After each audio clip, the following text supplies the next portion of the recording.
Hey, welcome back to the Crowdfunding Demystified podcast. My name is Salvador Brigman, and in today's episode, we answer the question, what if your brand could speak volumes without saying a single word?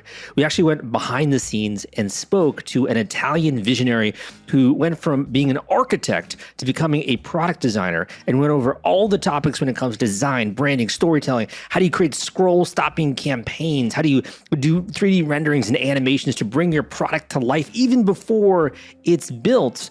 And one of the reasons why clarity oftentimes beats complexity when it comes to crowdfunding campaigns on websites like Kickstarter and Indiegogo. This is really going to be a masterclass in visual branding for your crowdfunding campaign page, and really as well answers the question, can you sell a product even before it exists potentially? How do you validate your project or product and the proof of concept, and using new 3D renderings, design, and even animations to be able to do that. So my name is Salvador Brigman, like I said, and on this show, we bring on world-class entrepreneurs, people that are crushing it every single day on Kickstarter, Indiegogo, and other forms of crowdfunding as well. I've been telling these stories and getting behind the scenes and really understanding what works and what goes into a successful campaign since 2015 on this show, and I've been in the industry since 2012. I am passionate about this, man, and I hope that by the end of today's podcast episode, you walk away with a little bit more clarity about how to tell stories, about how to make your brand work for you in order to attract your customers and build a crowd, and also how to even build that tribe with those people that you are looking to serve. Because I think this number one thing that really distinguishes our audience, not only are we action takers and hustlers, but we also want to make a positive difference in the world. The other quick thing I want to mention before we dive in deep into today's branding masterclass is really understanding for someone out there who's just kind of getting started, and it can be a little bit confusing and sometimes intimidating to launch a new product, to raise money on Kickstarter or Indiegogo. If you want a very simple step-by-step guide as to how to do that, and you're just ready to pull your hair out and you're like, Sal, just tell me what I got to do. Number one, go and check out my free audiobook available on Audible, the Kickstarter Launch Formula. So as long as you download a free trial of Audible, you can get access to that audiobook, the Kickstarter Launch Formula. You can listen to that on the way to go, on the way to work, as your wife is talking and you're doing your dishes, right? Whatever it is you'd like to listen to, you can listen to at that time at crowdcrux.com/Kickstarter audio. Wife or husband, I should say, crowdcrux.com/Kickstarter audio. That link again is crowdcrux.com/Kickstarter audio. Will take you there, and you can download an Audible version of my book, The Kickstarter Launch Formula. In addition, if you want the free course that goes with that book that kind of accompanies it, so you can go through some of my training modules and really get into the nuts and bolts of what goes into a successful campaign, but also some of the tricks behind the scenes that many people are not telling you when it comes to launching a powerful crowdfunding campaign. Go and check out this link at crowdcrux.com/Kickstarter. This link will take you there, crowdcrux.com/Kickstarter. Again, that link is crowdcrux.com/Kickstarter. So let's get into this episode and discover a bit more about branding, storytelling, design, and get into it in just a second.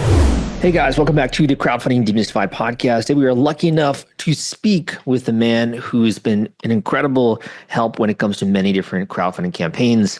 His company helps when it comes to creativity and design behind projects. And we are lucky enough to have him here today to talk about design, to talk about what you need to do to have a great campaign. Gianluca, welcome to the podcast. Thank you, Salvador, for the intro. Really, really happy to be here today. So maybe we can get started, and you can just tell the audience a bit about your background when it comes to design, architecture. I know you have a really interesting story there. Maybe we can just kind of start with your background a little bit. Sure. During college time, I had a small collective of people. We were doing architectural competition just as an hobby and to have fun during Saturday night. Till for one competition, we arrived as a finalist, which cheered up us a lot. Starting thinking that we were one of the best studios emerging in the world. Then we started working, and of course it wasn't like that. We figured out many things.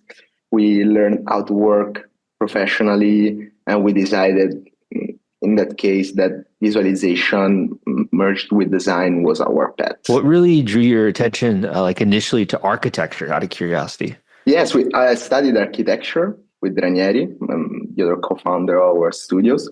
And from there, we started exploring visualization, 3D rendering, and the potential of a simple digital asset and what it could convey. Very cool. And so we started contacting many architectural studios to provide our services, which was not only services. From the very first moment, we were betting a lot on the storytelling and the powerful of the storytelling behind the product, the project, wherever it was its sources, from building to the product. And you're based out of Rome, right? Yes, we were based out of Rome. We were trying to find some luck here in Italy, in Rome, but after struggling, finding cool clients, which was giving us nice work, we were fighting with that until we found a company in the US which believed in us, in our expertise and our potentiality for their products. And we started working with this lighting furniture company based in LA. Cool. Just to kind of, pause for a second on the story, Roman architecture, and it's just so beautiful, right? Going to Florence and like going to Venice, it's so cool, right? I can see why you'd be inspired, right? When it comes to that. Have you always been like naturally into design, or did that evolve over time, or how did that work?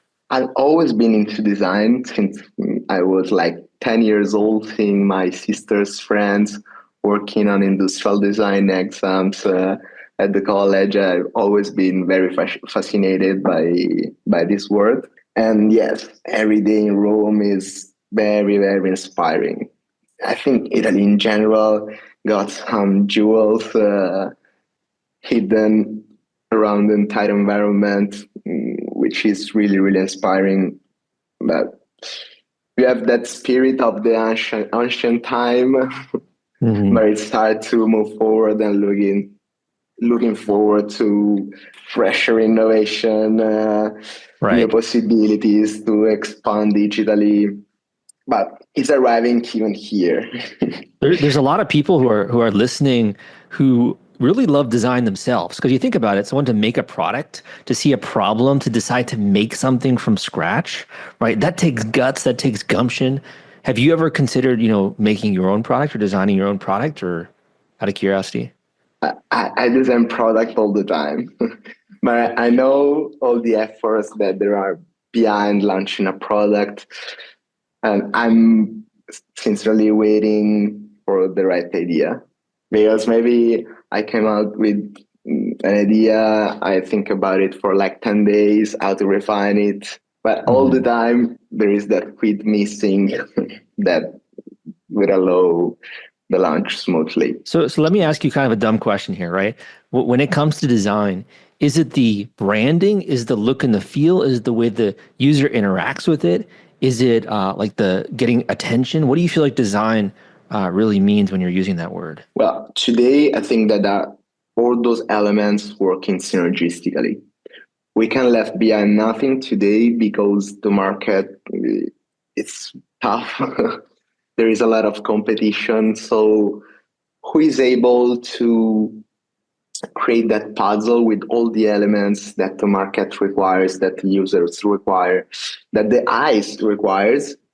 In that case, the product will be successful. Because if you think only to design, but nobody can see it, nobody will receive that vision. If you don't convey it correctly with the right storytelling, it won't arrive to your users. If you left behind the marketing, you can't reach the places and the people that you want to reach. So I think that there is all those elements working very strictly and synergistically. Yeah, someone who has a great idea and they've executed on the product, they have a prototype, right? When you talk about like the story of the product, what do you really mean by that? Because I think story, I think like Hollywood, I think reading books, I think movies. What do you mean by the story behind the product? The story behind the product is given by the creator, and as is our scope to transform it in digital assets. That's the cool thing. So we collaborate constantly with our clients and partner to achieve the best results together. Because with our experience, we understood that there is no way that a client or a creator will accept something that is not from his own. So the story, would you say the story is like the story behind coming up with the invention idea? Is it the story of how someone interacts with the product in their daily life? What do you feel like that story highlights? Yes, all those highlights, all those little spots that can create a grip with your potential beggars. Because if you figure out that a product would have been successful in a determined scenarios, why shouldn't convey it? Once you figure it how it works, that's the next step. And then how you solve the problem. I think that is quite linear, the story behind the product. From the lights, the very first moment, to the first scratch on a paper sheet, to the prototype, to the content. And that really, I guess, And becomes the brand story as well, right? Sort of the creation behind yeah, that. because it's something real, no? We are looking for reality, social. If you're able to convey a story in a funny way, in a compelling way, in an attractive way, there will be a good chance that you will convey what you want to. One other question before we get into some, bread and butter like crowdfunding advice. There's a lot of products out there, being sold on Amazon and, resellers and like knockoffs and all that stuff. Why do you feel like having a story allows you to stand out or allows you to build a brand when just putting something out there without a story doesn't really allow that? Well, that's a huge problem because, of course, the competition with those big companies, it's harder day by day. I think that having an innovative idea will be appreciated by your potential beggars because basically people prefer to buy from real people, people that are artisan, that made artisan product artisanally. So if you have the correct idea, this business model will work forever, in my opinion, because you can launch a dream, no? If you let dream people, the people will be ready to buy your idea. And maybe even a big company can buy your idea, letting you develop your product, letting you develop different version of this product. Right. I think that there is no a single path. One of the things I like about that as well is that I think so many creators, they maybe have invented a product, but they don't know how to convey it, or they don't know how to go through all the nitty gritty details to really explain it, right? And the process that they went through. So it sounds like you kind of help them communicate that, right? Exactly. What we try to convey with to our clients is that clarity beat complexity.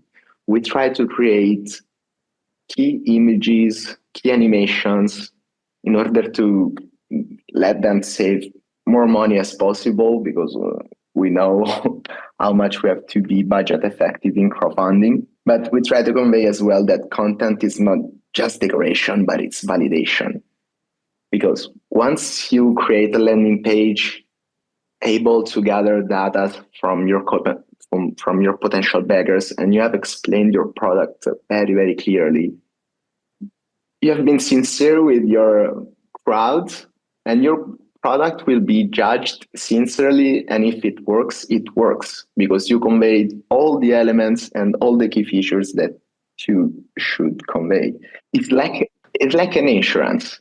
I see it like an insurance because you can validate a product before creating a prototype. You can spend something for the content marketing that will be able to bring the message to your potential beggars instead a prototype can't, and it's way more expensive. Right. So we're talking about the design, the renderings, right? You mentioned there. So maybe you can kind of walk through. So I understand you do product design, help with that, and you also help when it comes to renderings. It sounds like, is that right? Yeah, totally right. Got it. And those renderings are meant to be used for people in pre-launch stage, but also when you're live, I assume, right, on the crowdfunding page. The best value you can extract from renderings is the validation stage and on the very initial stages. Because if you're in the position that you had the great idea, you already figured out how to produce that but you want to validate your idea with your users. You can produce rendering animation to convey that message.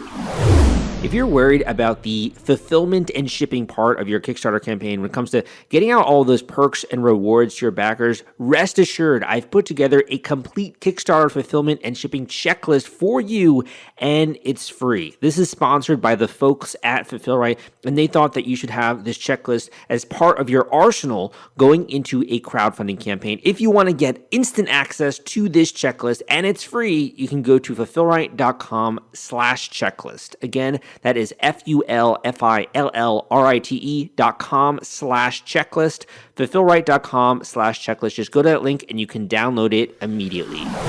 So speak to someone right now who's kind of like a beginner, right?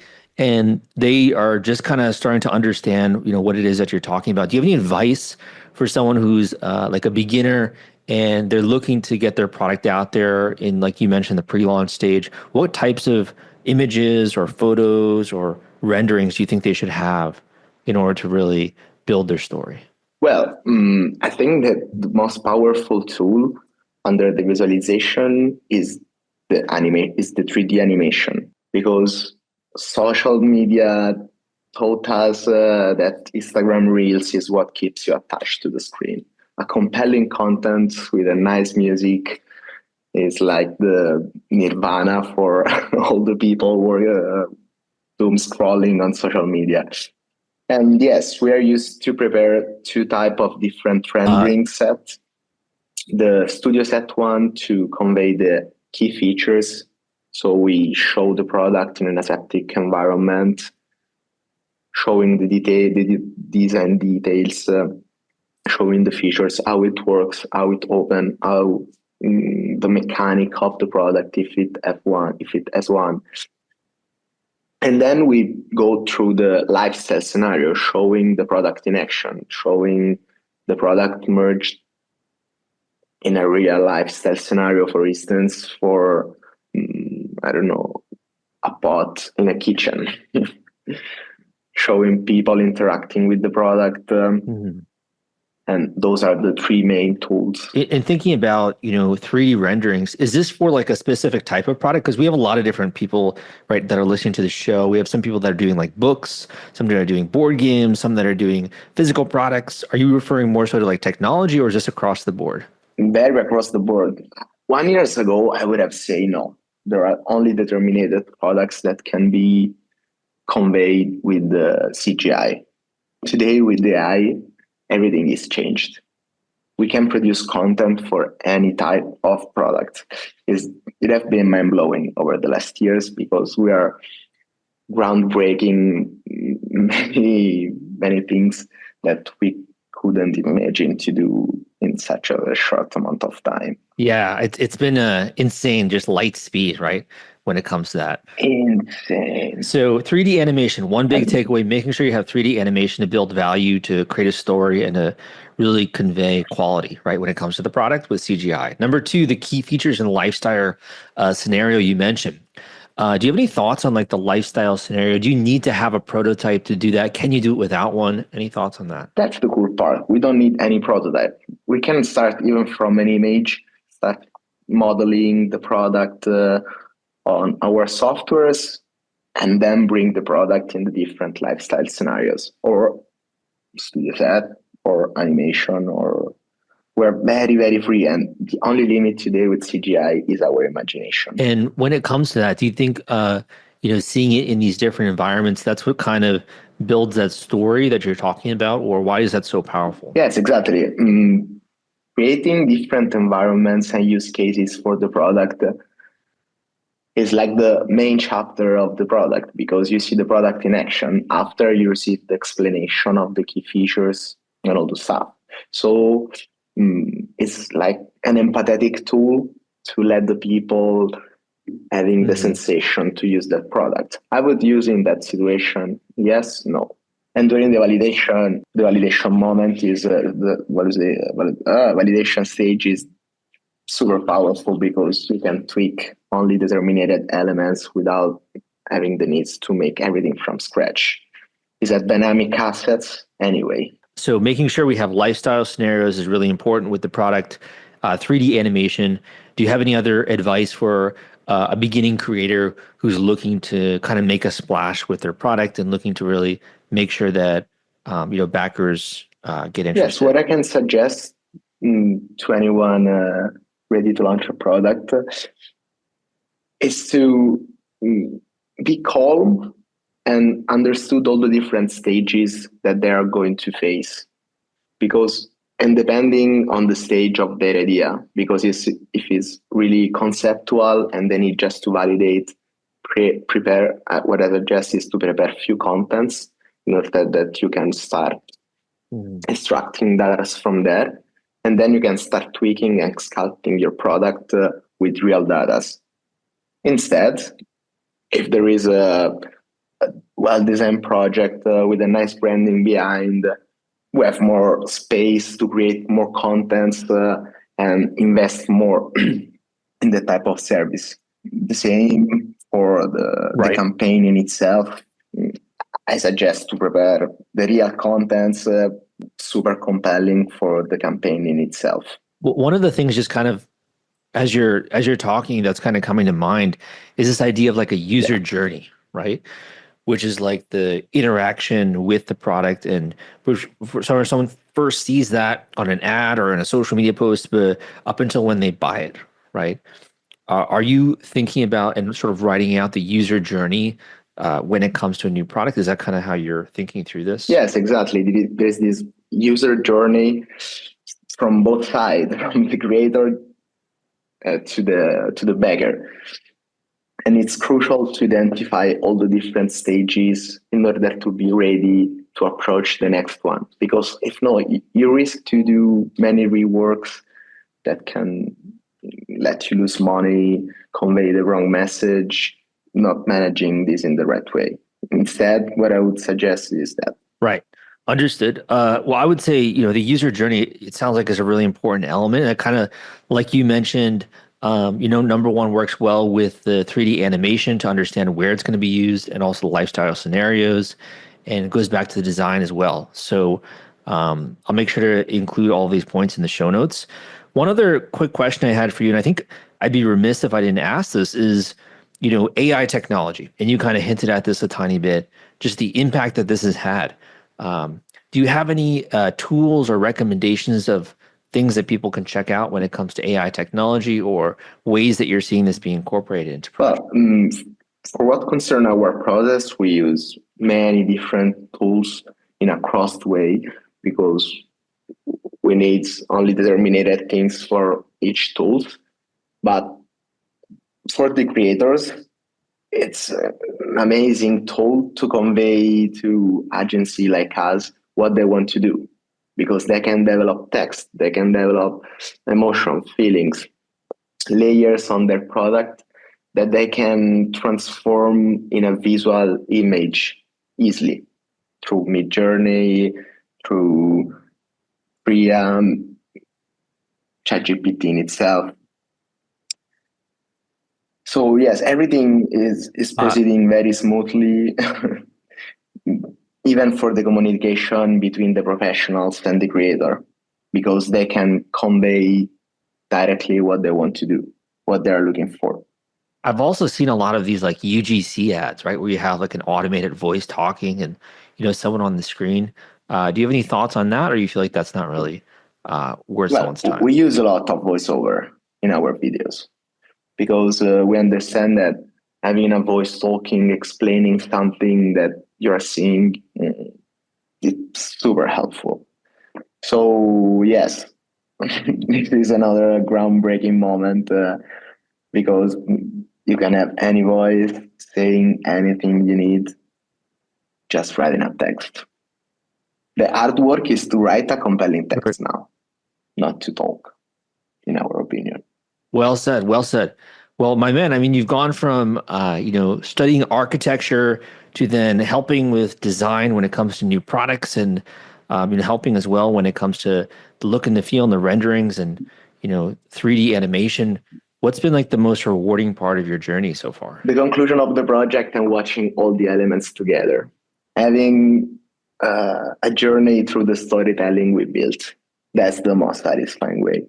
And working in crowdfunding is super cool because everything is so dynamic. You had the chance to meet all different creators with different vision, and it's really fulfilling under many aspects, from the entrepreneurship view, from the needs to solve a problem, from the will to create a community, because we work a lot with glamping as well.